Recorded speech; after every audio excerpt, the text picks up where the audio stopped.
All right, we're on devotion number 3 on leadership in Jesus.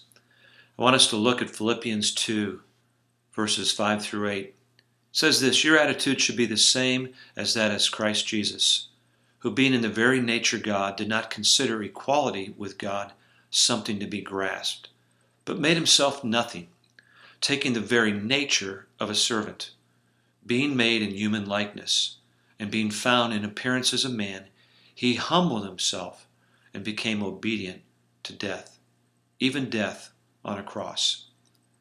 We see here that Jesus not only was an example of leadership, he was really an example of servanthood. He was himself a servant.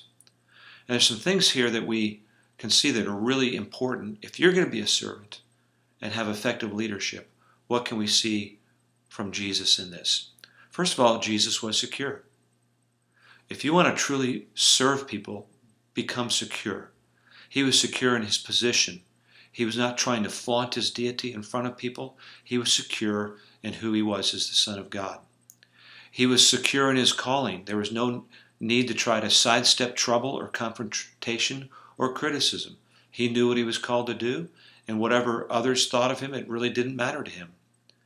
And he was secure in his future.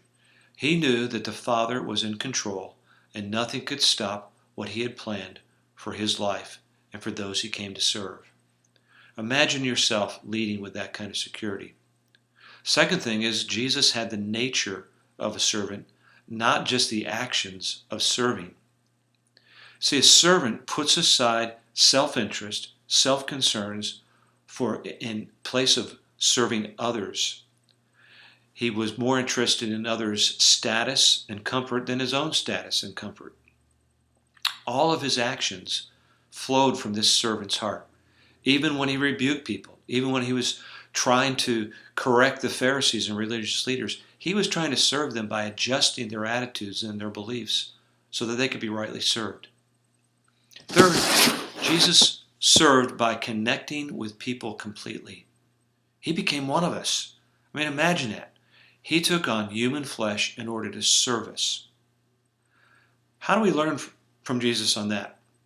Well, first of all, you can't serve people that you don't understand or care about. You can't serve people if you don't learn about their condition, what they're going through, what life is like for them. And so understanding people, where they're coming from, what their needs are, is one way to connect with them. The other thing is empathy. Empathy is God's ability to feel what you feel, know your circumstances, and be for you in the midst of it, and to serve you on your behalf in the midst of those circumstances.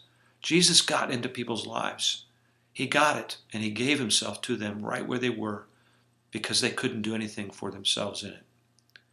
And lastly, Jesus ultimately gave his life as a ransom. It was his ultimate act of service. He paid a debt that he didn't know and that no one else could ever pay. He suffered in our place so we could be with him and not suffer for ourselves. If you're going to be a true leader like Jesus, there's a cost you will pay. You will give things away. You will give your life away in ways that will never get repaid by other people. It's a sacrifice. It's a service of worship unto God and for the blessing of other people. So I hope this is a good takeaway for you on Jesus as an example of what a servant really looks like and the power of serving.